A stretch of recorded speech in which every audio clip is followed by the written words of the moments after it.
యెషయా గ్రంథం 53వ అధ్యాయము 11వ వచనం మనం చదువుదాం. అతడు తనకు కలిగిన వేదన చూసి తృప్తినందును, అతడు తనకు కలిగిన వేదనను చూచి తృప్తి నొందును. నీతిమంతుడైన నా సేవకుడు జనుల దోషమును భరించి తనకున్న అనుభవ జ్ఞానం చేత అనేకులను నిర్దోషులుగా చేయును. దేవుడు తన పరిశుద్ధ వాక్యమును దీవించి ఆశీర్వదించును గాక. చిన్న ప్రార్థన చేసుకున్నాం. ప్రేమ నమ్మకం కలిగిన మా ప్రియమైన పరలోకపు తండ్రి, మీ పరిశుద్ధమైన నామానికి స్తోత్రాలు చెల్లిస్తున్నాను. ఈ రాత్రి ప్రభువా, నువ్వు కృప చూపించి కనికరించి దేవా, మా కొరకు ఇచ్చినటువంటి చిన్న కూడికను బట్టి నీకు వందనాలు. ఈ కూడిక ద్వారా నీ నామానికి మహిమ తెచ్చుకోండి. ఇంతవరకు కొన్ని సంగతులు మేము మాట్లాడుకుని ఉన్నాం ప్రభువా. దేవా, జరిగించిన సమస్తమును బట్టి నీకు వందనాలు, పాటలు బట్టి నీకు వందనాలు ప్రభువా. తోడుకుని వచ్చి నీ ప్రజల కొరకు నీకు స్తోత్రాలు చెల్లిస్తున్నాను. ఇదిగో ప్రభు, నీ సమయంలో నాయన కొద్దిసేపు నీ వాక్యం మేము వినాలని ఆశపడుతూ ఉంటాడుగా ప్రభువా. నీవు మాట్లాడాలి తండ్రి. నీ నుంచి మేము వినగోరుతున్నాం మా రక్షకుడా. నీ నుంచి ప్రభువా మేము నాయన సమస్తము పొందుకోగోరుతున్నాం ప్రభువా. ఎందుకంటే వాక్యం నీది, దానికి అనువాదకుడు నీవు ప్రభువా. మా బలము శక్తితో మేము కేవలం ఆ పేజీలు మాత్రమే తిరగేయగలం ప్రభువా. మీరే సహాయం చేయండి, కృప చూపించండి, కనికరించమని సహాయం చేయమని ప్రభు అయిన యేసుక్రీస్తు నామములో ప్రార్థించి అడుగుచున్నాము. ఆమేన్. దేవునికి స్తోత్రం కలుగును గాక. హల్లెలూయా. యెషయా గ్రంథం 53వ అధ్యాయాన్ని మనం చూసినప్పుడు ప్రియమైన దేవుని ప్రియులారా, ఇదొక అద్భుతమైనటువంటి చాప్టర్గా మనం చూస్తున్నాము. ఈ యెషయా గ్రంథం 53వ అధ్యాయము ఎవరి కొరకు అది ప్రవచనం రాయబడిందంటే ప్రభు అయిన యేసుక్రీస్తు గురించే అది రాయబడింది. ప్రభు అయిన యేసుక్రీస్తు కొరకే మనం అందులో చూస్తున్నాం ప్రియులారా. ఎందుకంటే అధ్యాయము మొదటి నుండి చివరి వరకు కూడా ప్రభు అయిన యేసుక్రీస్తును గురించిన విషయమే అందులో మనం చూస్తున్నాం. అయితే అనేక సంగతులు అందులో మనం చూసాము. ఇప్పుడు ఒక వచనాన్ని మనం చదువుకున్నాం ప్రియులారా. ఎందుకంటే ప్రవక్త మనకు ఒక విషయం చెప్పారు. ఏమిటంటే అది ఎవరైనా రోగిగా ఉన్నప్పుడు ఆ వ్యక్తిని ఎక్కడికి తీసుకురావాలంట? యెషయా గ్రంథం 53వ అధ్యాయానికి తీసుకురావాలంట. ఎందువల్ల? ఆయన పొందిన దెబ్బల చేత మనం స్వస్థపడబోతున్నామా? స్వస్థపడ్డామా? ఆల్రెడీ ఓవర్ అన్నాడు. అది జరిగిపోయింది. ఎందుకంటే 2000 సంవత్సరాల క్రితం ఆయన మన కొరకు మరి గాయపరచబడ్డాడు. ఆ గాయములు మనల్ని ఎప్పుడో స్వస్థపరిచిన దేవుని పిల్లలు. ఆయన పొందిన దెబ్బల చేత మనకు స్వస్థత కలిగింది. అందుకే ఎక్కడైనా ప్రార్థన చేసినప్పుడు మరి ఖచ్చితంగా ఆ రోగిని మనం యెషయా గ్రంథము 53వ అధ్యాయానికి తీసుకురావాలి. హల్లెలూయా. మరి చూడండి, ప్రభు అయిన యేసుక్రీస్తు ఆ కలవరిని గూర్చినటువంటి, ఆ సిలువను గూర్చినటువంటి విషయమే ఇందులో మనం చూస్తున్నాం. చూడండి, ప్రభు అయిన యేసుక్రీస్తుకి ముఖ్యమైన 3 రోజులు ఉన్నాయి ప్రియులారా. ఒకటి ఆదాము పడిపోయిన రోజు, నిజమేనా? రెండవది ప్రభు అయిన యేసుక్రీస్తు సిలువేయబడిన రోజు. మూడవది వధువు ఎత్తబడే రోజు. హల్లెలూయా. ఆదాము పడిపోయిన రోజు, అది ఆయన ముఖ్యమైన రోజు. యేసుక్రీస్తు సిలువేయబడిన రోజు, అది ఆయన ముఖ్యమైన రోజు. ఇప్పుడు వధువు ఎత్తబడిన రోజు కూడా అది ఆయనకు ముఖ్యమైన రోజు అయి ఉన్నది. హల్లెలూయా. చాలా మంది మరి సిలువు కొరకు పాటలు పాడుతున్నారు, సిలువు కొరకు ధ్యానిస్తున్నారు, మరి అనేకమైన కార్యములు చేస్తున్నారు. కానీ అసలు సిలువు ద్వారా మనుషులకు ఏం జరిగిందో వారికి అర్థం కావట్లేదు ప్రియులారా. మరి నిత్యముగా ఆయన గాయముల ద్వారా వారికి ఏమి జరిగిందో కూడా వారికి అర్థం కావట్లేదు. అనుకుంటున్నారు అంతే. వారు పైకి మాటల ద్వారానే చెప్పుకుంటున్నారు ప్రియులారా. ఈరోజు నిత్యముగా ఆ కలవరి గురించి, ఆ సిలువను గురించి మరి ఈ గడియలో ప్రత్యక్షపరచబడినంతగా మరి ఏ కాలంలో కూడా అలా ప్రత్యక్షపరచబడలేదు. ఈ గడిలో దాని గురించి మనకు అర్థమైనట్లుగా ఏ కాలంలో ఎవరికి అర్థం కాలేదు ప్రియమైన దేవుని ప్రకారం. హల్లెలూయా. మరి నిత్యముగా మనం చూస్తున్నాం ఇక్కడ ఈ యెషయా గ్రంథాన్ని మనం చూస్తున్నాం ప్రియులారా. ఈ 11వ అధ్యాయం చూసినప్పుడు అతడు తనకు కలిగిన వ్యాధులను చూచి తృప్తి నొందును. ఇంగ్లీష్లో చక్కగా రాయబడింది సాటిస్ఫైడ్. అది సామాన్యమైనటువంటి వేదన కాదు. ఆ ఇంగ్లీష్లో మనం చూసినప్పుడు ప్రసవ వేదన అంటండి. నిజమేనా? కలవరలో అది ప్రసవ వేదన ఆయనకి. Yes, amen. ఓ మరి నిత్యముగా ఎలాంటి అవమానకరమైనటువంటి పరిస్థితులు గుండా ఆయన కలవరి వైపుకు వెళ్ళాడో మనం చూస్తున్నాం ప్రియులారా. అసలు ఆ సిలువనైన మోయలేకపోతున్నాడండి, ఆయాసపడుతున్నాడండి అక్కడ. ఓ మరి నిత్యముగా, ఎందుకంటే వీపంతా గాయములు, శరీరం అంతా గాయములు, అరికాలు మొదలుకొని నడినెత్తి వరకు కూడా ఆయన గాయపరచబడ్డాడు ప్రియులారా. అసలు ఆయన వలె ఎవరో మరి చూడండి, యేసు క్రీస్తు శరీరము లాంటి ఆ గాయపడిన శరీరం ప్రపంచంలో ఎవరి శరీరము లేదు. Amen. ఆయన అంతగా గాయపరచబడ్డాడు, అవమానం పొందుకున్నాడు ఆయన. మరి మనం చూసినప్పుడు ప్రియులారా, వస్త్రాలు కూడా తీసేసి పంచుకున్నారు ఆయన. సిలువ మీద నుంచి దిగిరమ్మంటున్నారు ఆయన్ని, సిలువ దిగిరామని. మరి గడ్డం పెరుగుతున్నారు ప్రియులారా. మరి ఎంత అది వేదన చూడండి. వీపంతా చీల్చేశారు, వెలపలు చీల్చారు, మరి వీపు చీల్చారు, మరి ప్రక్కన చీల్చారు. ఆ ఉమ్ములు వేస్తున్నప్పుడు ప్రియులారా, అవమానకరమైన ఉమ్ములు అంటే రకరకాలుగా వారు మాట్లాడుతున్నారు. ఎలాంటి పరిస్థితి అది. అయితే ఆయన కల్వరికి ఇష్టపడే వెళ్ళాడటండి. వర్తమానం గనక మీరు గనక జాగ్రత్తగా చదివితే ప్రియులారా, ఆ కల్వరికి ఆయన ఇష్టంతో వెళ్ళాడు. మీరు గనక జాగ్రత్తగా చూస్తే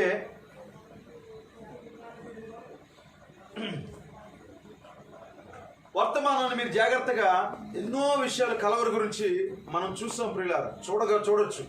ఎన్నో కోడ్స్ మీకు కూడా ఈ రాత్రి మీకు చెప్పగలను. అయితే ఇది సమయం కాదు. ఈ వచనాన్ని మనం చూసినప్పుడు అతడంటండి ఎవరి గురించి రాస్తున్నాడు ప్రవక్త? ఎవరి గురించి ప్రవచించాడు? ప్రభువైన యేసుక్రీస్తు గురించి. మరి అతడు మన దోషములను బట్టి నలగొట్టబడ్డాడు, మన సమాధానార్థమైన శిక్ష అతని మీద పడింది, అతడు పొందిన దెబ్బల చేత మనకు స్వస్థత కలుగుచున్నది. మనమందరం గొర్రెల వలె త్రోవ తప్పిపోతిమి. అతడు దౌర్జన్యమునందెను, బాధింపబడినను అతడు నోరు తెరవలేదు. వదకు తేబడు గొర్రె పిల్లయు బొచ్చు కత్తిరించు అని ఎదుట గొర్రెయు మౌనంగా ఉన్నట్లు అతడు నోరు తెరవలేదు. అన్యాయపు తీర్పు నొందినవాడే అతడు కొనిపోబడును. ఈ విధంగా ప్రియులారా, ఆ ప్రభు అయిన యేసుక్రీస్తు గురించి మరి భక్తుడు ప్రవక్త చాలా విషయాలు రాస్తూ అంటున్నాడు. అతడు తనకు కలిగిన వేదనను చూచి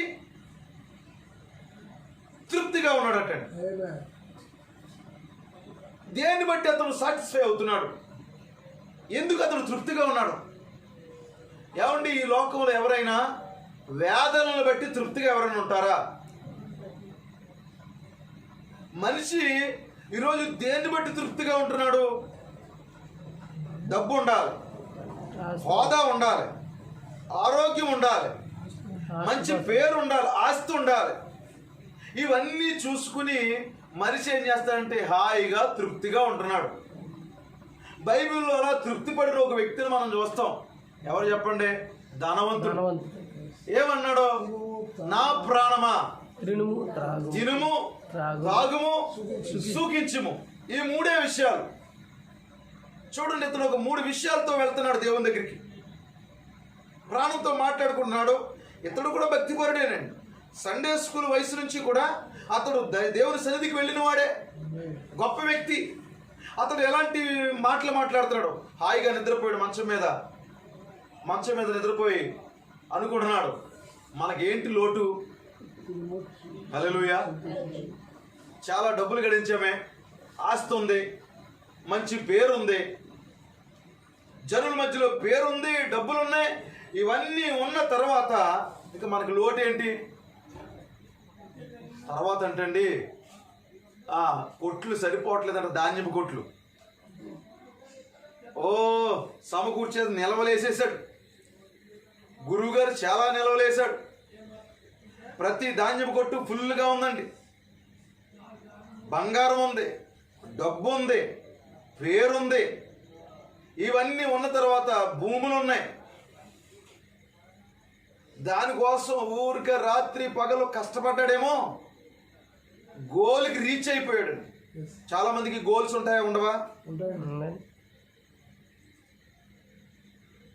900 ఉంది, 900 ఉంటే ఇంకా 1000కి ఎంత కలపాలి? ఒక 100 కలిపామంటే 1000 అయిపోద్ది. 1000 మనం తీయకూడదు, దానిక ఎవరో ముట్టుకోవడానికి వీల్లేదు. ఆ 1000 బీరువాలో వెళ్ళిపోద్ది. కొంతమంది 500 కాగితం కానీ 100 కాగితం కానీ 2000 కాగితం కానీ తీసి ఖర్చు పెట్టడానికి ఇష్టపడరండి. అలా తీసామంటే అయిపోతాయని భయం. మెల్లిగా దాన్ని ఏం చేయాలి? దాచేయాలి. జాగ్రత్తగా దాచేసి లోపల పెట్టేయాలి. చిన్నప్పుడు మేము చదువుకున్నప్పుడు ఒక కథ ఉండేదండి. ఒక పెద్ద ఆయన బంగారం ఉండేదంటండి. ఉండి అతను ఎవరికి ఎట్టకుండా అతను తినకుండా ఏం చేసేవాడంటే ప్రతిరోజు ఎక్కడో ఒక భూమిలోని మా మూటగా కప్పెట్టేసి ప్రతిరోజు వెళ్ళి చూసుకుని నాకు ఇంత బంగారం ఉంది, డబ్బు ఉంది అనుకునేవాడు అంట. ప్రతిరోజు చూసుకునేవాడు. మళ్ళీ కొంతమంది ఆకుతాయిలు వెనకాల వెళ్ళి చూశారంటే రోజు ఈ ముసలోడు ఇక్కడికి ఎందుకు వెళ్తాడండి. ఆవిడ అతను వెళ్ళిపోయిన తర్వాత తవ్వి అది ఎట్టుకు వెళ్ళిపోయారండి. ఆడు తినలేదు, వెనకాల వాళ్ళకి పెట్టలేదు, ఏడుతో కూర్చున్నాడు అండి అక్కడ. కొంతమంది మెల్లిగా ఆ మెట్లు అలా కడతా ఉంటారన్నమాట. కోట్లకి పడగెత్తారంటారు చూడండి. అంటే వాళ్ళు ఏం చేస్తారంటండి, 1 కోటి రూపాయలు అయ్యేటప్పటికి అక్కడ పెట్టేస్తారంటండి. మళ్ళీ ఇంకో 1 కోటి అయ్యేటప్పటికి ఆ 1 కోటి రూపాయలు అయ్యేటప్పటికి అక్కడ పేరుతారంటండి. నిజంగా రియల్గా కూడా కొంతమంది చేస్తారంట. మరి ఎవరు నాకు చెప్పారు, అది నిజమో కాదో నాకు తెలియదండి. ఎందుకంటే ఒక పడగ లాంటిది అక్కడ పెట్టి దాని కింద పేరుస్తారట. దాన్ని బట్టే ఆ కోట్లకు పడగెత్తాడు అని చెప్పేసి అంటారని నేను ఒక విన్నాను. దేవుని స్తోత్రం కలుగును గాక. ఇప్పుడు కొంతమంది అలాగ మెల్లిగా మెట్లు కడతా ఉంటారు, ఒక్కొక్కటి. ఇక తీరు వాళ్ళ జీవితంలో వారు తినరో, వెనకాల పెట్టరో, అది అలా పోగేస్తూ ఉంటారు. ఇప్పుడు ఇతడు దానికోసం దివారాత్రులు కష్టపడ్డాడేమో, మొత్తం సంపాదించేశాడండి. సంపాదించిన తర్వాత పట్టు పరుపు పైన పడుకుని ఆ రాత్రి ఎలాంటి సుఖమునో మరి అనుభవిస్తున్నాడో. మరి ఒకవేళ ఏసీ రూమ్ లాంటిది ఏదన్నా తయారు చేసుకుని లోపలుండి ఒక మాట మాట్లాడుతున్నాడండి. అతడు బైబిల్ చదివేవాడే, ప్రార్థనకి వెళ్ళేవాడే, అయినప్పటికీ కూడా అతడు ఈ మనీ మైండ్ ఎక్కువ అనమాట అండి. ఒకటే మాట్లాడతాడు, నా ప్రాణమా తినుము త్రాగుము సుఖించుము. నీకు అసలు ఎంత ఉందనుకున్నావు? మనకే కొంతమంది అనుకుంటారు పలానా చోట ఇంత డబ్బులు ఉన్నాయి, పలానా చోట ఎంత ఉంది, పలానా చోట ఎంత ఉంది, పలానా చోట అంత ఉంది, మనకు పర్వాలేదు. అది కూడా కొనేసి ఉంటే కొద్దిగా బాగుండేమో, ఈ మొక్క కూడా ఇలా కలిసిపోతే బాగుండేమో.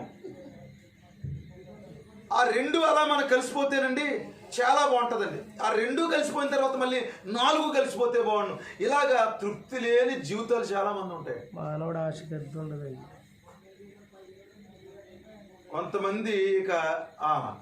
కొంతమంది మానవులు దేవుని బట్టి తృప్తిగా ఉండేవాళ్ళు ఉన్నారు. కానీ ఒక మానవుడు ఉన్నాడంటే అతడు మానవుడు కాదు, ఇక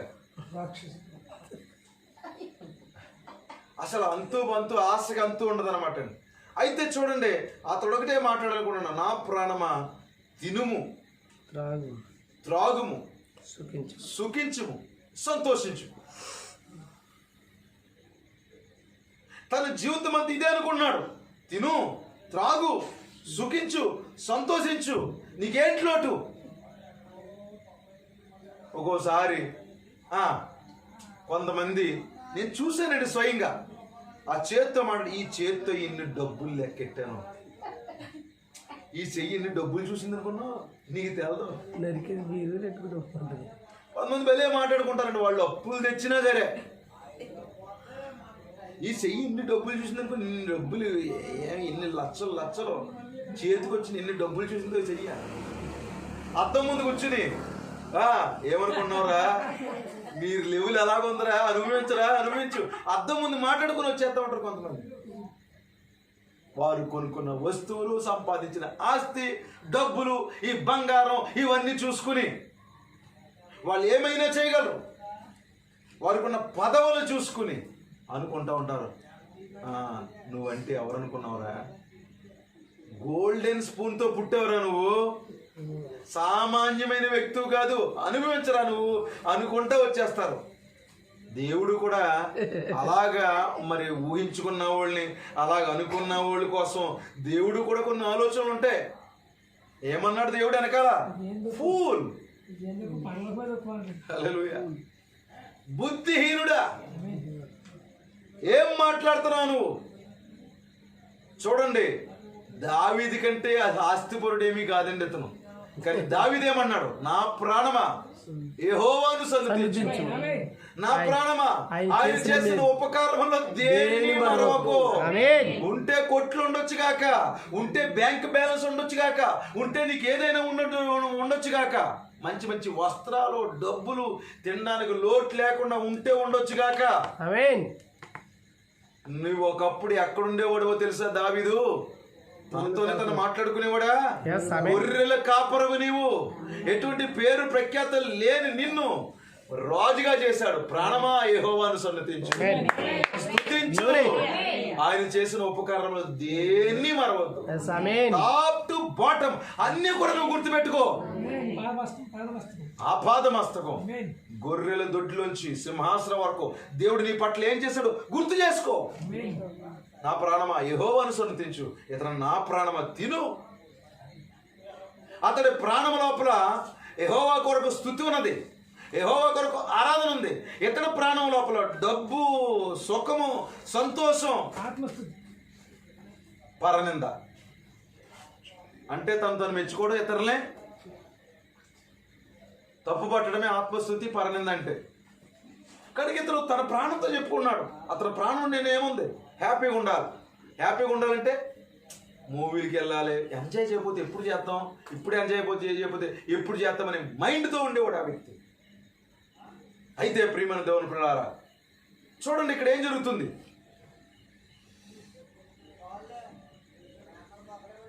ఎందుకు తృప్తిగా ఉన్నాడు అతను? ఆస్తిని బట్టి. బబులోనులో నెబుకద్నెజరు ఎందుకు తృప్తిగా ఉన్నాడు?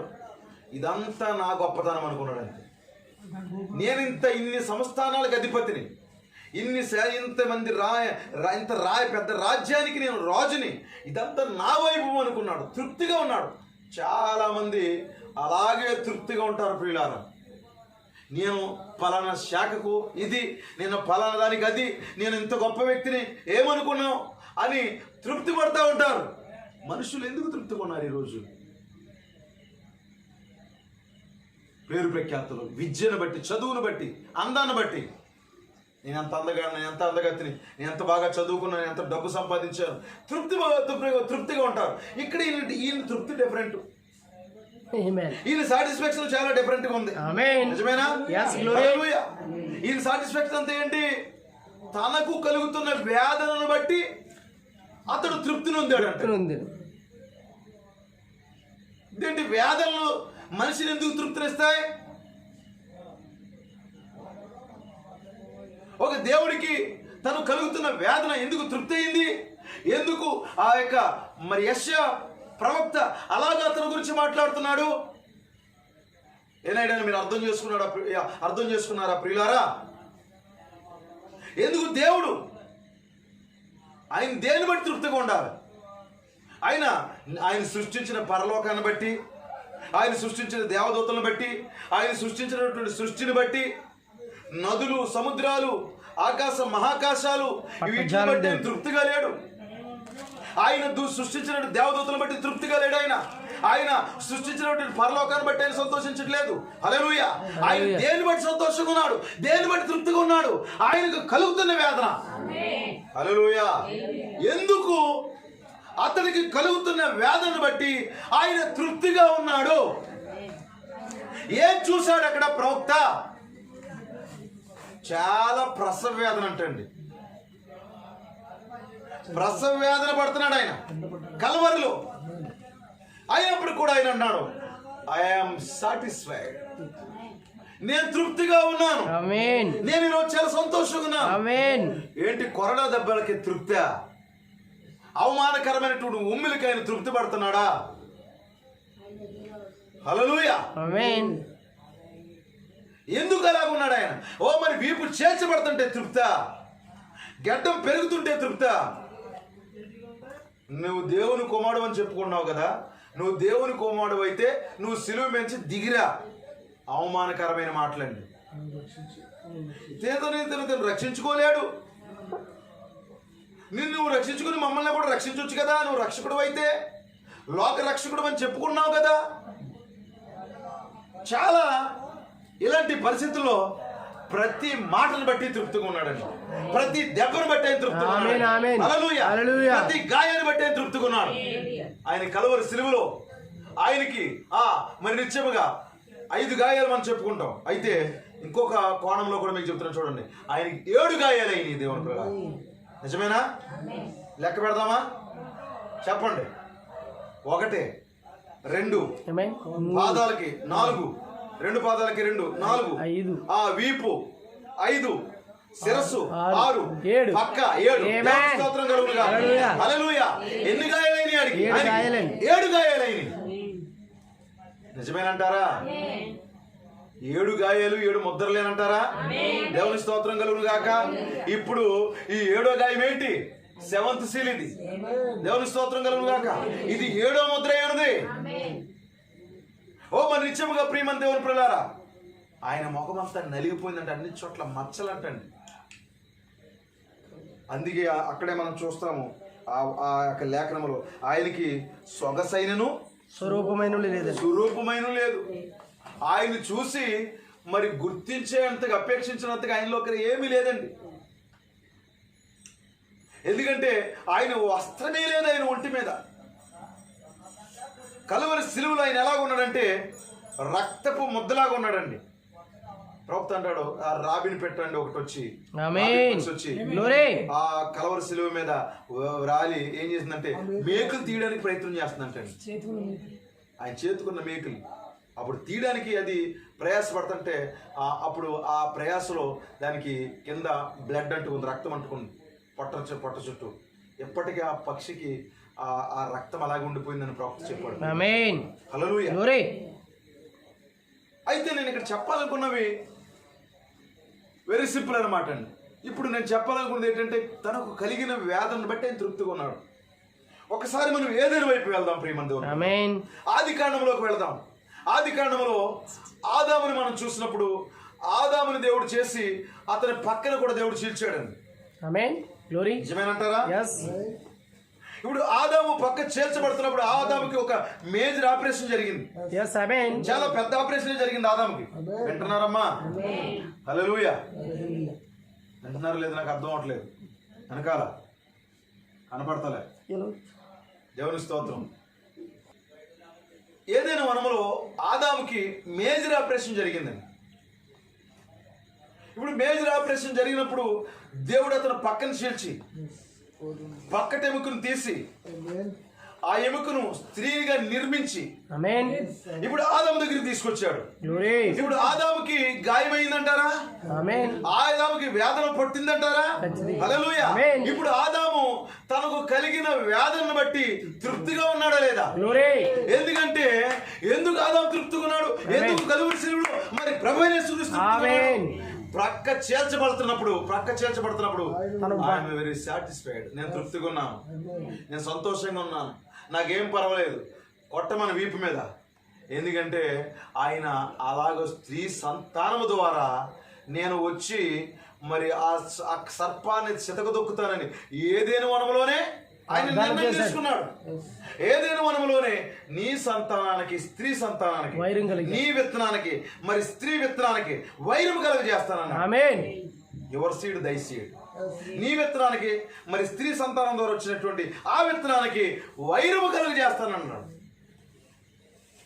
ఏదైనా వనములోనే ఒక నిర్ణయం తీసుకున్నాడు. ఇప్పుడు ఏదైనా వనములోనే ఆయన తీసుకున్న నిర్ణయం 4000 సంవత్సరాలు అయిపోయిందండి. 4000 సంవత్సరాల తర్వాత ఆ ప్రవచనం ఆయన చెప్పిన మాట నెరవేరుతుంటే ఆయనకి తృప్తిగా ఉంది. ఇప్పుడు ఎందుకంటే ఆయన ప్రవచించాడు అక్కడ, ఆయనే చెప్పాడు అక్కడ, నేను వస్తాను ఖచ్చితంగా, స్త్రీ సంతానముగా వస్తాను. వచ్చాడు ఆయన, కన్యకకు పుట్టాడు ఆయన, స్త్రీ సంతానముగానే వచ్చాడు ఆయన. ఇప్పుడు ఆ సమయం రానే వచ్చింది. వేదన పడుతున్నాడు. ఆయన గెస్సేమైన తోటలో బలవంతంగా పట్టుకున్నారు, ఈడ్చుకెళ్తున్నారు, కొరడాలతో కొడుతున్నారు. ఎలా ఉంది ఆయనకి? తృప్తిగా ఉంది ఆయన. ఎందుకు తృప్తిగా ఉంది? సమస్త లేఖనమైన ఇప్పుడు ఆయన మీద పడే ప్రతి దెబ్బ ఇప్పుడు దెయ్యం మీద పడబోతుంది. ఆమేన్. హల్లెలూయా. హల్లెలూయా. ఓ మరి ఇప్పుడు ఆయన్ని అందరూ మరి ముఖాల మీద ఉమ్మేస్తున్నప్పుడు, ఆయన్ని గాయపరుస్తున్నప్పుడు ప్రతి దెబ్బకే వాడు కొట్టేస్తాను అనుకున్నాడు. ప్రవక్త అంటాడు ఆ ముసలి దెయ్యం అంటాడు, ఆ ముసలి దెయ్యం నేను కొట్టేస్తున్నాను, నేను చంపేయబోతున్నాను, ఇతన్ని తీసుకెళ్ళిపోబోతున్నాను అనుకుంటుంది. కానీ ఆ ప్రతి దెబ్బ ఇప్పుడు వాడికే. నిజమేనా? ఇప్పుడు వాడి తల చితక తొక్కబడుతుంది. అది వాడికి అర్థం కావట్లేదు.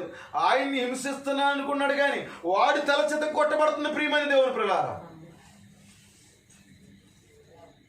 కొట్టు, చెయ్యి, వేదన పెట్టు, అయినప్పటికీ నేను సంతోషంగా ఉన్నాను.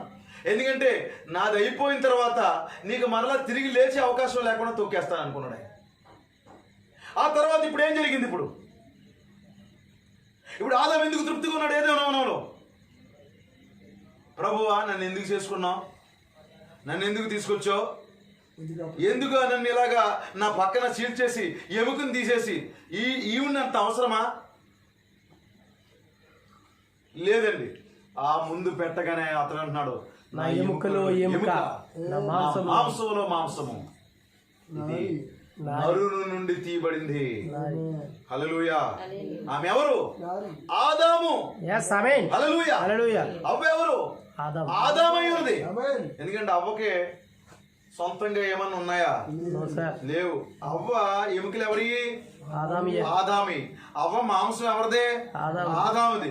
అవ్వ ఆత్మ ఎవరిదే? ఆదాముది. మొత్తం ఆదాము నుంచి ఆమెను వేరు చేసి అక్కడ తీసుకొచ్చాడు. అంతే. అసలు నాదని చెప్పుకోవడానికి ఏమీ లేదండి. మాంసం, నరములు, ఎముకలు, ఆత్మ అన్నీ కూడా ఆదామి అయి ఉన్నాయి. ఇప్పుడు ఆదాము ఎలాగున్నాడు చెప్పండి?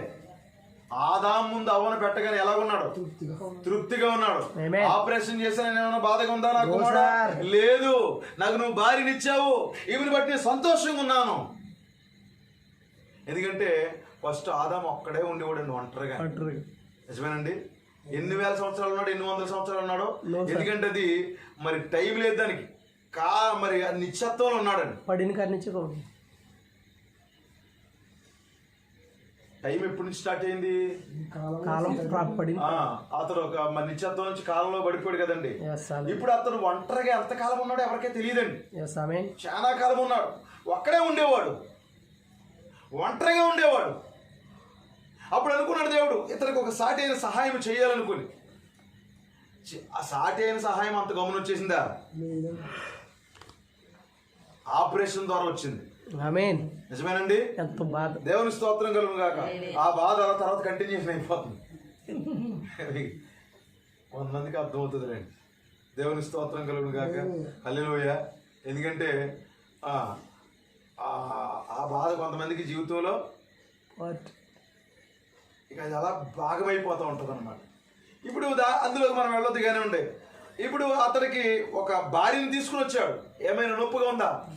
నాకు కలిగిన వేదనను బట్టి నేను తృప్తిగా ఉన్నాను. ఎందుకంటే నా లోపల నుంచి నా భార్య వచ్చింది, నా సహచరు వచ్చింది. హల్లెలూయా. ఇప్పుడు కలువరిలో కూడా దేవుడు ఏమనుకుంటున్నాడు? సేమ్ అలాగే ఫీల్ అవుతున్నాడు. ఓ ఆయన అన్ని అయిపోయిన తర్వాత పక్క చీల్చబడే వరకు రెడీగా ఉన్నాడు. ఓ మరి ఆ రోమన్ సైనికుడు వచ్చి పొడి చేశాననుకున్నాడు కానీ పొడవడం కాదు, ఆపరేషన్, మేజర్ ఆపరేషన్ జరిగింది. పక్క చీల్చబడింది. ఎవరు వస్తున్నారు? ఆయన వధువు బయటకు వస్తుంది.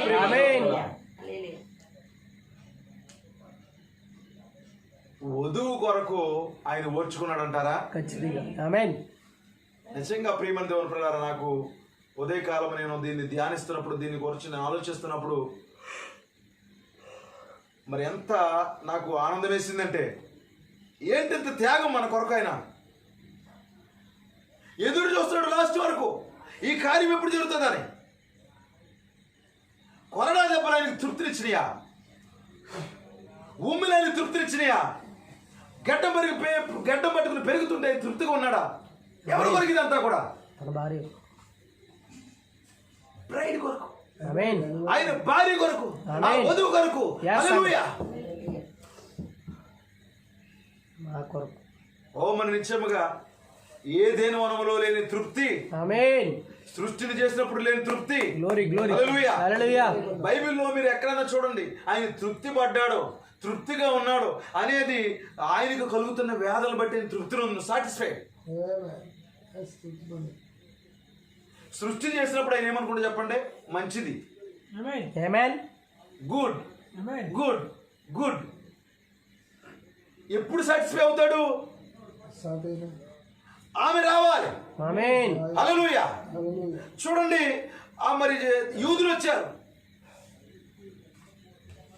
సాటిస్ఫై అవ్వలేదు ఆయన, తన సొంత ప్రజలు. ఎందుకంటే ఆయన వారితో నడుచుకుంటూ వచ్చాడు, ఐగుప్తులో నుంచి వారిని బయటికి తీసుకొచ్చాడు, ఒక దేశం ఇచ్చాడు, మరి వారికి ఒక చరిత్ర ఇచ్చాడు. దేవుని పిల్లలారా, చాలా గొప్ప చరిత్ర జరిగింది అక్కడ. ఆయన ఆ దేశంలో పుట్టాడు, ఏకంగా వారి మధ్యలో సూచక్రియలు, అద్భుతాలు ఇవన్నీ చేశాడండి. కానీ ఆయన తృప్తిగా లేడు.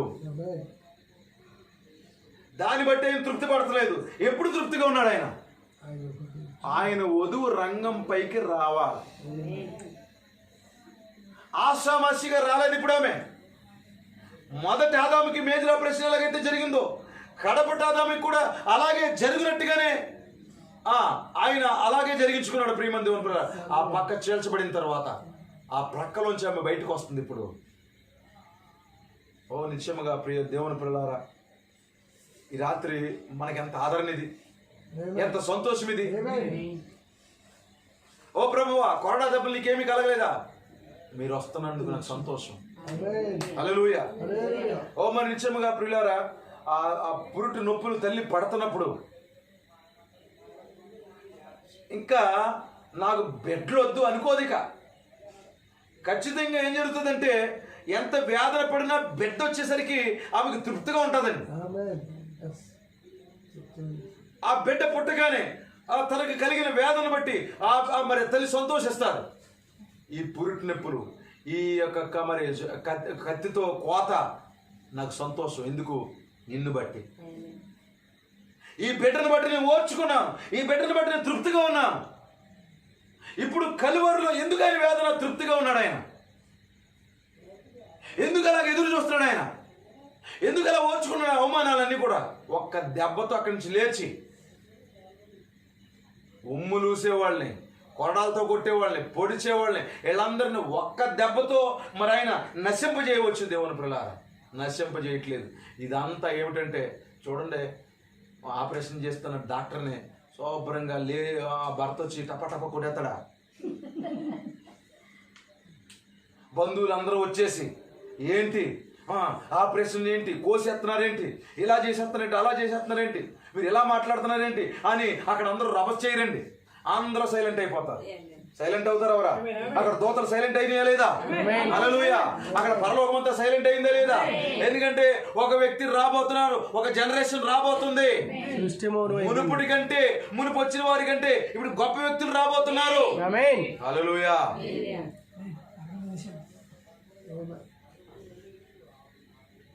ఇప్పుడు ఒక వ్యక్తికి వివాహం అయింది. ఆ తాతలు రాజులు, వాళ్ళందరూ గొప్ప వాళ్ళు, వాళ్ళందరూ చాలా గొప్పోళ్ళు అయి ఉంటారు. వాళ్ళందరూ దేశాలు ఏదైనా గొప్ప నాయకులు అయి ఉంటారు. అయితే అతడికి సొంతంగా ఒక బిడ్డ పట్టకపోతే మా తాత రాజు, మా తాత మంత్రి అని చెప్పుకున్న ఏమి ఉపయోగం లేదు. హల్లెలూయా. ఇప్పుడు ప్రభు అయిన యేసుక్రీస్తు కూడా ఆయన వధువు రాకపోతే, ఆయన బిడ్డలు రాకపోతే, ఆయన ప్రక్కలోంచి ఆ వ్యక్తి రాకపోతే, దావీదు మహారాజు, లేకపోతే సొలొమోను గొప్ప జ్ఞాని, లేకపోతే దీర్ఘదర్శి, ఇవన్నీ చెప్పుకుని ఆయన ప్రయోజనం లేదు. హల్లెలూయా. ఎందుకంటే ఆయన మైండ్ లో ఒకటి తెరవాలు ఉన్నాయి. దేవుని స్తోత్రం కలుగును. చాలా హిస్టరీ జరిగింది. గొప్ప పట్టణాన్ని కట్టారు అక్కడ. చాలా చారిత్రాత్మకమైన పట్టణం అది, దావీదు పట్టణము. ఆ దేశం అంతా చాలా గొప్పది. అక్కడ పిరమిడ్లు కట్టబడ్డాయి. చాలా స్టోరీ జరిగింది. అయితే ఏదేను వనములో ఆదాము పోగొట్టుకున్నటువంటి ఆ పుస్తకము మళ్ళీ తెరవబడాలంటే పక్క చేర్చబడాలి. అప్పుడు దాకా పుస్తకం తెరవబడదు. అన్య వధువు భూమి మీదకి రావాలి. నిజమేనంటారా? దేవుని స్తోత్రం కలుగును గాక. ఎందుకంటే ఇప్పుడు 7 ముద్రల్ని ఆయన తెరవాలండి. ఇప్పుడు ఎందుకైనా తృప్తిగా ఉన్నాడు? వేళ బయటకు వస్తేనే ముద్రలు తెరవబడతాయి. అబ్రహాం వాళ్ళు అవ్వలేదు, మోసే వాళ్ళు అవ్వలేదు, ఎవరికి ఆ పుస్తకాన్ని ఇవ్వలేదండి. ఎవరికి? అబ్రహాము మరి అబ్రహాముకి దేవుడు స్నేహితుడా? దేవునికి అబ్రహాం స్నేహితుడేనా? దేవుని స్తోత్రం కలుగును గాక. హల్లెలూయా. ఈ యొక్క అన్య వధువు రాకపోతే ముద్రలు తెరవబడమండి. ఆమేన్. చూడండి, పరలోక రాజ్యపు తాలపు చెవులు ఎవరికి ఇచ్చాడు దేవుడు? పేతురికి ఇచ్చాడు. ఇప్పుడు మరణం ఎక్కువ, పాతాళం ఎక్కువ తాలపు చెవులు ఎవరి దగ్గర ఉన్నాయి? ప్రకటన గ్రంథము 1:18 ప్రకారంగా, మత్తయి సువార్త 16:18 ప్రకారంగా మరణం యొక్క పాపం పరలోక రాజ్యపు తాలపు చెవులు పేతురికి ఇచ్చాడు. ఆమేన్. ఇప్పుడు మరణం ఎక్కువ, పాతాళం ఎక్కువ తాలపు చెవులు ఎవరి దగ్గర ఉన్నాయి? ఇప్పుడు ప్రకటన గ్రంథం 1:18 ప్రకారంగా ఆయన దగ్గర ఉన్నాయి అంటున్నారా? ఆమేన్. హల్లెలూయా. అయితే మరి ఇప్పుడు 7 ముద్రల తాలపు చెవి ఎవరి దగ్గర ఉంది? బలిష్ఠ దూత దగ్గర ఉంది. అది పేతురికి ఇవ్వడానికి లేదు, మరి లేకపోతే ఇంకొకరు ఎవరికి ఇవ్వడానికి లేదు. అన్య వధువు రావాలి. హల్లెలూయా. ఇప్పుడు అసలు తాలపు చెవి అది. ఎందుకంటే 7 ముద్రలే ఈ గడి వర్తమానం. దేవుని స్తోత్రం కలుగును గాక. నీతీకరణ లోదరు తీసుకొచ్చాడు, వెస్లీ శుద్ధీకరణ తీసుకొచ్చాడు, పెద్దకొస్తు వారు వరములు తీసుకొస్తే ప్రవక్త మాత్రము ఈ గడి వర్తమానం తీసుకొచ్చాడు. హల్లెలూయా. ఈ గడి వర్తమానమే 7 ముద్రలై ఉన్నాయి. ఎంతమంది గమనిస్తున్నారు? ఇప్పుడు ఆయన దగ్గర పరలోక రాజ్యం తాలపు చెవులు పేతురు దగ్గర ఉన్నాయి. మరణం ఎక్కువ, పాతాళం ఎక్కువ తాలపు చెవులు క్రీస్తు దగ్గర ఉన్నాయి.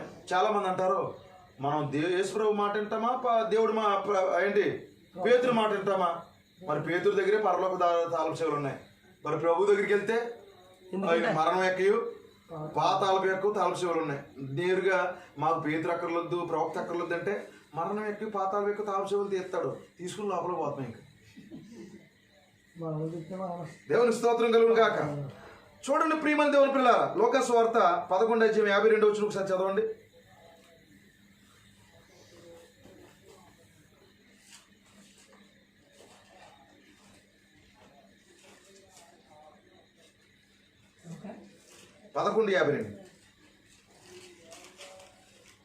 ఇప్పటి నుండి ఒక ఇంటిలో 5 వేరుపడి 11:52 అండి లోకాసు వార్త. అయ్యో అయ్యో ధర్మశాస్త్రోపదేశకులారా, మీరు జ్ఞానమును తాళపు చెవిని ఎత్తుకుని పోతుంది. వాళ్ళు ఏం చేశారంటే జ్ఞానం అని తాళపు చెవిని వాళ్ళు ఎత్తుకుపోరంట. మీరు లోపల ప్రవేశింపారు. ధర్మశాస్త్రోపదేశకులు ఏం చేశారంట? ఇప్పుడు ఎక్కడ చూసినా జ్ఞానం, సైన్స్. మరి చూడండి 11:52 లోకాసు వార్త 11:52. పేతురు దగ్గర పరలోక రాజ్యం తాలపు చెవులు ఉంటే, మరణం యొక్క పాతాళం యొక్క తాలపు చెవులు ఆయన దగ్గర ఉంటే, వీళ్ళు ఏం చేస్తారంటే జ్ఞానం అనే తాలపు చెవులు థియాలజీ బోధిస్తున్నారు ఈరోజు. దేవుని స్తోత్రం కలుగును గాక. ఇప్పుడు ఈ జ్ఞానం అనే తలపు చెవి వేళ్ళు ఎత్తుకుపోయి ఎక్కడ చూసినా బైబిల్ కాలేజీలు ఇవన్నీ స్థాపించేశారు. ప్రియులవా, బైబిల్ కాలేజీలు ఇవన్నీ స్థాపించేశారు. అయితే ఇప్పుడు 7వ ముద్ర తెరవబడాలి. ఇప్పుడు 7వ ముద్రపు తాళపు చెవును ఎవరికి ఇచ్చాడు దేవుడు? ఈ గడి వర్తమానికి ప్రవక్త విలియం నమ్మకి ఇచ్చాడు. మరి వీరి పక్క నుంచి రాకపోతే 7వ ముద్ర తెరవలేడు ఆయన. వీరు లేకపోతే ఎవరికి ఇస్తాడు 7వ ముద్ర? దేవుని స్తోత్రం కలుగును గాక. అందుకే ఇప్పుడు 7వ ముద్ర తెరవబడుతుంటే ఆయనకి ఎలా ఉంది చెప్పండి? తృప్తిగా ఉన్నది. హల్లెలూయా. ఓ మరి నిజంగా ఈ గడియ వధువు వస్తుంటే ఆయనకి తృప్తిగా ఉన్నది. దేవునికి మహిమ కలుగును గాక. హల్లెలూయా.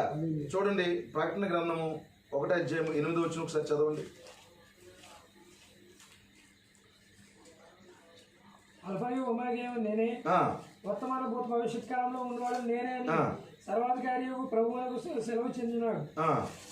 మీ సహోదరులను యేసును బట్టి కలుగు శ్రమలను, రాజ్యములను, సహనములను పాలువాడనైనా యోహాను నేను దేవుని వాక్యం నిమిత్తము యేసును గురించిన సాక్ష్యం నిమిత్తము పద్మసు దీపము నా పరవశనైతే. 5వ వచనం. నమ్మకమైన సాక్షి మృతుల్లో నుండి ఆది సముద్రాన్ని లేచిన వాడను భూపతులకు అధిపతి యేసుక్రీస్తు నుండి కృపా సమాధానములు మీకు కలుగును గాక. దేవుని స్తోత్రం కలుగును గాక. చూడండి, ఈరోజు ప్రియమంది యేసుక్రీస్తు ఆయన వధువు సాతాను గురించి మనకు తెలియాలంటే, దేవుడి గురించి తెలియాలంటే, వధువు గురించి తెలియాలంటే, దెయ్యం గురించి కూడా బాగా అర్థం అవ్వాలంటే ప్రకటన గ్రంథం తెరవబడాలి. ప్రకటన గ్రంథము తెరవబడకపోతే అసలు యేసుక్రీస్తు దైవత్వం గురించి అర్థం కాదు, వధువు యొక్క ఇంపార్టెన్స్ అర్థం కాదు, దెయ్యం యొక్క మోసం కూడా అర్థం కాదు. అందుకే ప్రకటన గ్రంథం చాలా మందికి మూయబడి ఉంది, వారికి తెరవబడలేదు, వారికి ముద్రలు తెరవబడలేదు. ప్రియమైన దేవుని పిల్లలారా, ఏంటో అర్థం కావట్లేదు. అది తెరవబడితేనే దైవత్వం అర్థమవుతుంది.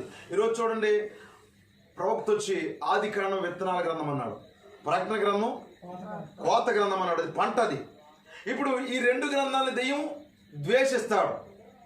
ఆది కాండంలో వాడి ప్రారంభం ఉంది, ప్రకటన గ్రంథంలో వాడి ముగింపు ఉంది. ప్రియులారా, నిజమేనండి. అందుకే భయంకరంగా ద్వేషిస్తాడు. సాతాను ఎంత భయంకరంగా ఓడిపోతాడో, వాడు ఎంత భయంకరంగా నష్టపోతాడో ప్రకటన గ్రంథంలో క్లియర్గా కనపడతాడు. వధువు యొక్క ప్రాముఖ్యత కనపడుతుంది, బలిష్ఠ దూత యొక్క మరి ఆ గొప్పతనం కూడా మనకు కనపడుతుంది. ప్రియులారా, హల్లెలూయా. మనం మరి చదువుకుంటే 22:16 చదవండి.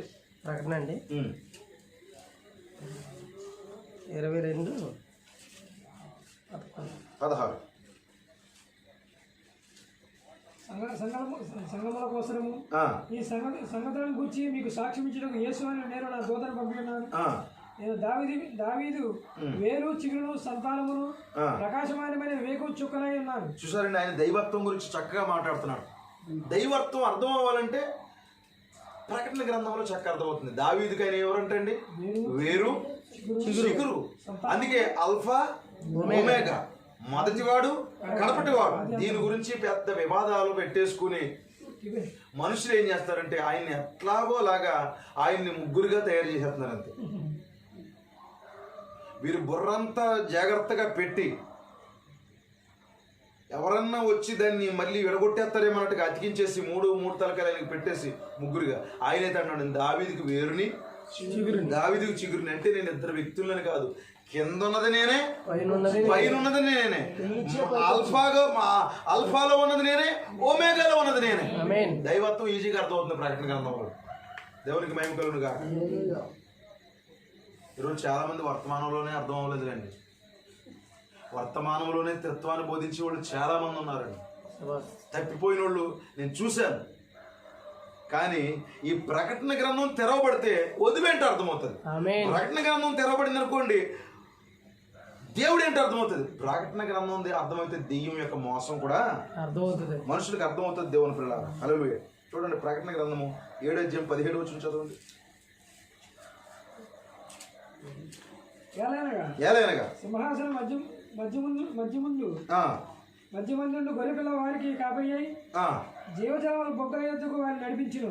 చూడు, సింహాసనం మధ్యలో ఎవరున్నారు? గొర్రెపిల్ల. వారికి కాపరి చూస్తే ఎవరుంటారు? సింహము.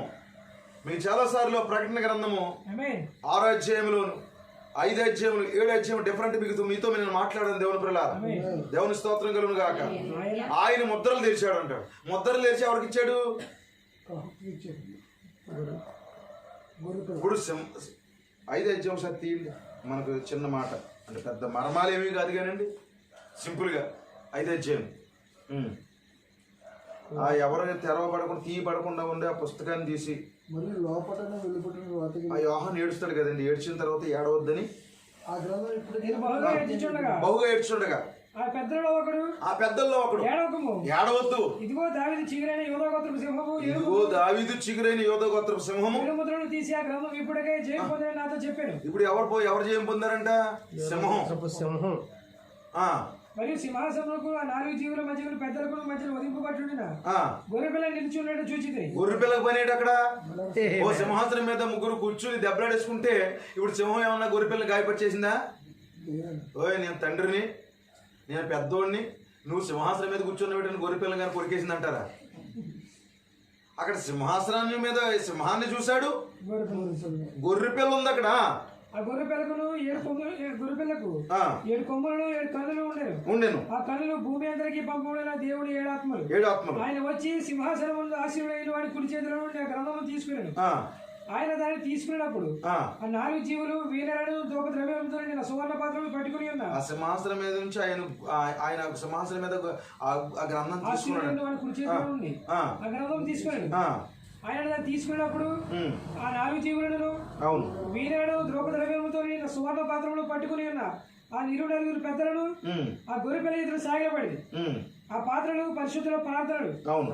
ఆ పెద్దలు ఉమ్, నీవు ఆ గ్రంథము తీసుకుని దాని ముద్రలు విప్పుటకు యోగ్యుడు. యోగ్యుడు. నీ వధింపబడిన వాడవై నీ రక్తం ఇచ్చి ప్రతి వంశంలోనూ ఆయా భాషలు మాట్లాడేవాళ్ళు. ఇప్పుడు ఆ ఉదింపబడిన వాడు అన్నాడు. ఎవరు ఇప్పుడు ఇంతగా గొర్రె పిల్లకి ఆయన అనే ఒక వ్యక్తిత్వం ఆపాదిస్తున్నాడు. ఇప్పుడు అసలు చూస్తే గొర్రె పిల్ల వధించబడింది అక్కడ.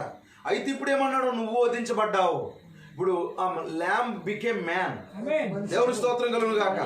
ఇక్కడ చూసే వాళ్ళకి 4-5 క్యారెక్టర్లు కనపడుతున్నాయేమో, సరిగా చూసేవాడికి ఒక్క వ్యక్తే కనపడుతున్నాడు. హల్లెలూయా. గొర్రెపిల్లగా మారింది. చదవండి. నీ రక్తం ఇచ్చన్నరా. ఆ, ఈ ప్రార్థనలు ఉమ్, పరిశుద్ధుల, ఈ పాత్రలు పరిశుద్ధుల ప్రార్థనలు. అవును. ఆ పెద్దలు ఉమ్, నీవు ఆ గ్రంథం తీసుకుని దాని ముద్ర విప్పుటకు యోగ్యుడు. నీ వధింపబడిన వాడవై ఆ, నీ రక్తం ఇచ్చి ప్రతి వంశంలోను ఆయా భాషలు మాట్లాడేవాళ్ళను ఉమ్, ప్రతి జనములోను ప్రతి ప్రజలను ఉమ్, దేవుని కొరకు మనుషులను కొని ఉమ్, ఆ దేవునికి వారికి ఒక రాజ్యముగాను యాజకులుగాను చేసిదివి. చేసేది. గనుక వారు భూలోకమందు ఎరుదులు ఆ, కొత్త పాట పాడుదురు.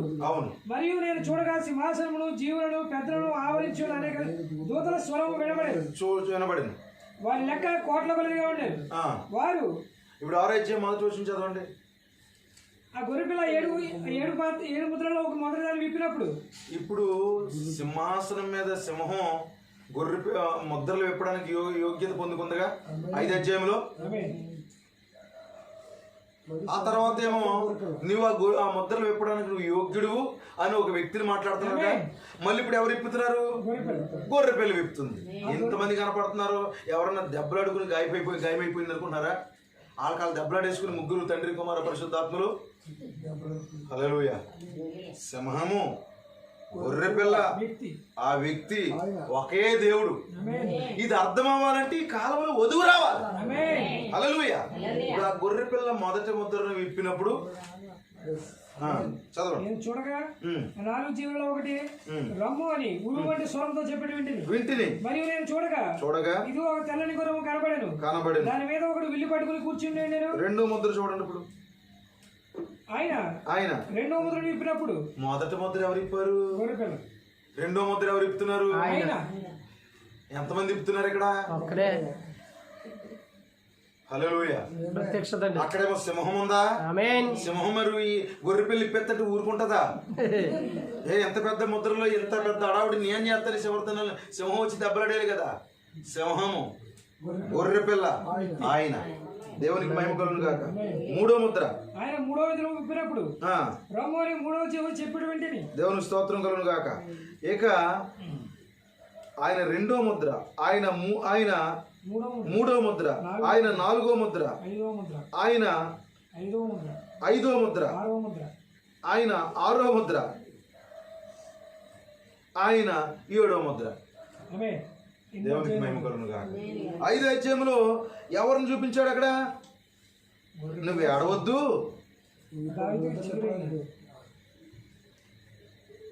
నేను ఏడ్చుండగా ఆ పెద్దల్లో ఒకటి ఏడవకు, ఇదిగో దావీదుకు చిగురైన యోధా గోత్రపు సింహము 7 ముద్రలు విప్పడానికి జయం పొందింది అన్నాడు. 5 అధ్యాయంలో యోధా గోత్రపు సింహం. ఇప్పుడు మరలా గొర్రెపిల్ల ఎంటర్ అయింది అక్కడ. గొర్రెపిల్ల మొదటి ముద్ర ఇప్పేసింది. అంటే ఓపెనింగ్ ఆ గొర్రెపిల్లకి ఇచ్చారంటారా?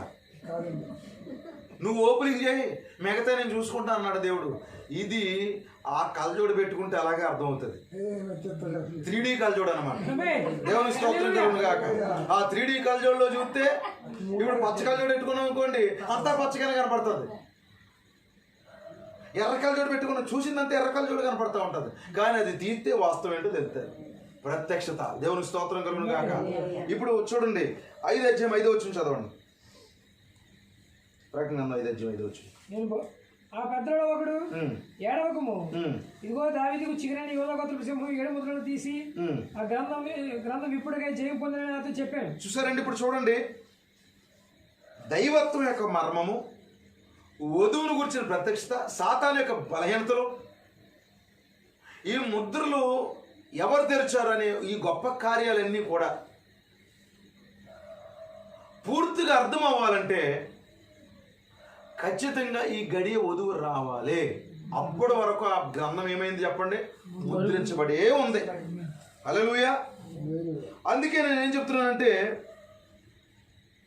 ఈ మర్మములన్నీ 7వ దూత పలుకు దినముల్లోనే తెరవబడతాయి. ఆమేన్. మొదటి శతాబ్దంలో మొదటి రాకలో పేతురు లాక్ ఓపెన్ చేస్తే, ఈ చివరి దినాల్లో 7వ దూత లాక్ ఓపెన్ చేశాడు దేవుని పిల్లలు. మీకు అర్థమైందండి? ఆమేన్. లాక్ మొదటి సంఘకాలంలో మొదటి రాకల్లో పేతురు ఓపెన్ చేశాడు, ద్వారాన్ని తలుపు చెప్పి అతను తీశాడండి. ఆమేన్. ఇప్పుడు ఎండ్ టైమ్ లో ఎవరు రావాలి? వధువు రావాలి. హల్లెలూయా. అందుకే ఆ కలువరిలో చేల్చబడుతున్నా పెద్ద బాధపడతలేదు, ఎందుకంటే ఈయన ముద్రలను చేర్చబోతున్నాడు, ముద్రలు తెరవబోతున్నాడు ఆయన. ఇప్పుడు ఈ పక్క ఈ వధువు వస్తే అందులోంచి వచ్చిన ఆ వధువే ముద్రలు తెరవబోతుంది. అంటే వ్యక్తులు తెరవరు, పరలోకంలో దేవుడు తెరిచి దాన్ని భూమి మీద 7వ దూతకి ఇచ్చాడు దేవుని. హల్లెలూయా. మనిషి తెరిచాడు నేను చెప్పట్లేదు, వీరు వచ్చే వరకు ఆ కార్యం జరగదు. అందుకే ఆయన ఏం చేస్తున్నాడు? ముద్రలు తెరవబడబోతున్నాయి కనుకనే తనకు కలిగిన వేదనను బట్టి అయినా తృప్తిగా ఉన్నాడు. చూడండి, పౌలు బోధించినటువంటి దశలోని పత్రిక 4వ అధ్యాయము, ప్రకటన గ్రంథం 10వ అధ్యాయము 2 ఒకటే. ఎందుకంటే అక్కడ ఆర్భాటంతోను ప్రధాన దూత శబ్దంతోను దేవుని బోరతోను దిగి వస్తాడని పౌలు బోధించాడు. ఇప్పుడు 1963 ఫిబ్రవరి 28 ఏంటది? ఆర్భాటము. ఆమేన్. దేవునికి మహిమ కలుగును గాక. ప్రధాన దూత శబ్దం ఏం చేస్తుంది? మృతుల్ని బయటికి తీసుకొస్తుంది. దేవునికి మహిమ. బోర ఏంటి? బిందుకు తీసుకెళ్తుంది ప్రియమైన దేవుని పిల్లలు. ఇప్పుడు ఆర్భాటం అంటే ఏంటనుకున్నారు? ఆర్భాటం అంటే ఏం కాదు, మరి ఆయా మత శాఖల్లోనూ అక్కడక్కడ ఉండిపోయిన వధువుని బయటికి పిలవడం. ఆర్భాటం అంటే వధువుని బయటికి పిలిచేదే ఆర్భాటం అది. హల్లెలూయా. ఎందుకంటే వధువు ఎక్కడుంది? బబులోనులో ఉంది. ఇప్పుడు వధువుని పిలిచేది బ్రహ్మము కాదు, ప్రభు అయిన యేసుక్రీస్తు అయి ఉన్నాడు. దేవునికి మహిమ కలుగును గాక. ప్రకటన 4:18 వచ్చి ఒకసారి చదవండి. 4:18. 4:18. 4:18 4:11 చదువు. క్షమించండి, నేను వాక్యం తప్పు రాశాను. 5 కూడా లేదు. కాదు 10:18 కాదు, 4:18 కాదు, 18:4. మరియు ఇంకొక స్థలము పరలోకం నుండి ఇలాగో చెప్పడం ఏంటిది? నా ప్రజలారా, మీరు దాని పాపంలోనే పాలివారు కాకున్నట్లు, దాని తెగులలో ఏది మీకు ప్రాప్తికున్నట్లు దాన్ని విడిచిరండి. ఏంటిది? ఆర్భాటం. బబులోను నుంచి విడిచి బయటికి రండి. ఇప్పుడు ఈ ప్రవక్త ద్వారా దేవుడే ఆర్భాటం చేస్తున్నారు. ప్రపంచమంతా సువార్త చెప్పి ప్రపంచంలో ఉన్నటువంటి వధువుని బయటికి పిలిచి, దేవునికి మహిమ కలుగును గాక. ఏమిటది? ఆ బబులోనులో ఉన్న వధువుని బయటికి పిలుస్తున్నాడు. అదే ఆర్భాటం.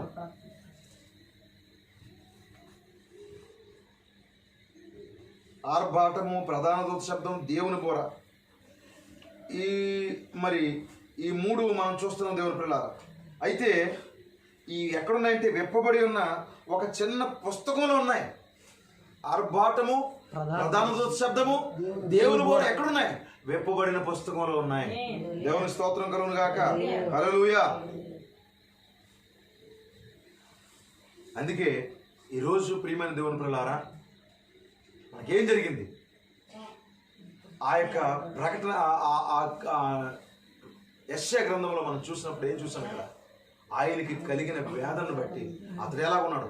తృప్తిగా ఉన్నాడు. తృప్తిని ఉంది, సాటిస్ఫైడ్. ఎందుకు ఇన్ని గాయాలు అవుతున్నా, ఎంతగా వేదన పడుతున్నా, ఎందుకు తృప్తిగా ఉన్నాడు? అన్య వధువు రాబోతుంది, ముద్రలు తెరవబడబోతున్నాయి, మర్మం బయలుపరచబడబోతుంది. మరి సమస్త జనముల మీద ఉన్న ముసుగు తొలగించబడబోతుంది, నామం గురించి బయలుపరచబడబోతుంది. మా సమస్త మర్మాలు కూడా ఈ కాలంలో తెరవబడబోతున్నాయి గనుకనే ఆయన తృప్తిగా ఉన్నాడు. ఆయన మరి పుట్టిన వెంటనే జన్మించినప్పుడు ఆయన తృప్తిగా లేడండి. ఆయన సొలొమోను దేవాలయంలో తృప్తిగా లేడండి. ఆయన ప్రత్యక్ష గుడారంలో తృప్తిగా లేడండి. ఆయన మరి ఆ ప్రపంచం అగ్నిస్తంభంగా మేఘస్తంభంగా దిగి వచ్చైన ఆ మరి యుద్ధాలు చేసి వారి పక్షంగా అనేక కార్యాలు చేసి ఆయన తృప్తిగా లేడు. కానీ ఇప్పుడు మరి ఆ ప్రక్క చేల్చబడుతున్నప్పుడు, వధువు బయటకు వస్తున్నప్పుడు ఆయన ఎలా ఉన్నాడంటే తృప్తిగా ఉన్నాడు. ఎందుకు తృప్తిగా ఉన్నాడు? ముద్రలు తెరవబడబోతున్నాయి. ఈ గడి వర్తమానం ప్రత్యక్షపరచబడబోతుంది. సంఘకాలం స్టార్ట్ అయింది. సంఘకాలాలు ముద్రలు విప్పబడ్డాయి.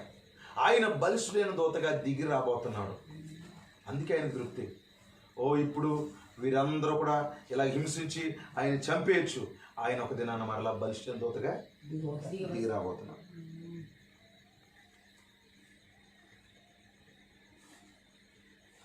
బలిష్ఠుడైన దూత దిగి రాబోతున్నాడు.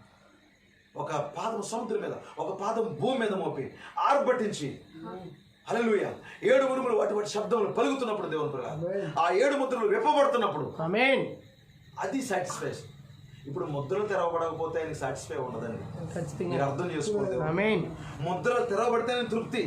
ముద్రలు తెరవబడాలంటే ఖచ్చితంగా అన్యవధు బయటికి రావాలి. అందుకే ఆయన మరి ఆ కలవరలో మరి బాధించబడుతూ కూడా నోరు తెరవలేదు. దూతలు అన్నారు ఒక్క అవకాశం ఈ ప్రభు. ఎందుకంటే ఆయన సిలువ వేసినప్పుడు అంటండి ప్రతి చెట్టు దగ్గర ఆ చెట్టు కాడ ఈ చెట్టు కాడ అక్కడక్కడ ఒక్కో చెట్టుకి వేల కొద్ది దూతలు అక్కడే రెడీగా ఉన్నారంటండి. ఒక్క అవకాశం ఈ ప్రభు, ఒక్క మాట పలుకు ప్రభు, ఈ వాతావరణం అంతా మార్చేస్తాం, ఈ చిత్రాన్ని అంతా మార్చేస్తాం, సిలువ నుంచి తీసుకొచ్చేస్తామంటే వద్దు. ఎందుకు ఎంతలా ఉన్నాడు ఆయన? ఎందుకు ఉన్నాడు ఇలా? వధువు కొరకే ఇంతగా నువ్వు వచ్చేదాకా. హల్లెలూయా. మరి చూడండి 1914లో మొదటి ప్రపంచ యుద్ధం స్టార్ట్ అయింది. ఒక చోట స్టార్ట్ అయింది. అది ఎవరి ప్లేసు కాదంటండి, ఒక మరి ఖాళీ స్థలంలో స్టార్ట్ చేశారంటండి. ఎందుకంటే ఇశ్రాయేలీలు అలాగే ఫిలిస్తీన్లు యుద్ధం చేస్తున్నప్పుడు ఒక లోయ తీసుకున్నారు. ఆ ఫిలిస్తీయుడైనటువంటి ఎవడాడు గొలియాతు వచ్చాడు. ఒక స్థలం తీసుకోలేదు అంటే వీళ్ళు ఎవరి ప్లేసు కాకుండా ఎవరి స్థలం కానీ ఒక లోయలోకి వచ్చారండి. అక్కడే యుద్ధం స్టార్ట్ చేశారండి. ప్రపంచ యుద్ధం కూడా అలాగే స్టార్ట్ అయింది అన్నాడు ప్రవక్త. ప్రపంచ యుద్ధాలు జరుగుతున్నా, 2వ ప్రపంచ యుద్ధం జరిగిన వాటిని స్టాప్ చేశాడు ఆయన. ఎవరి కొరకు?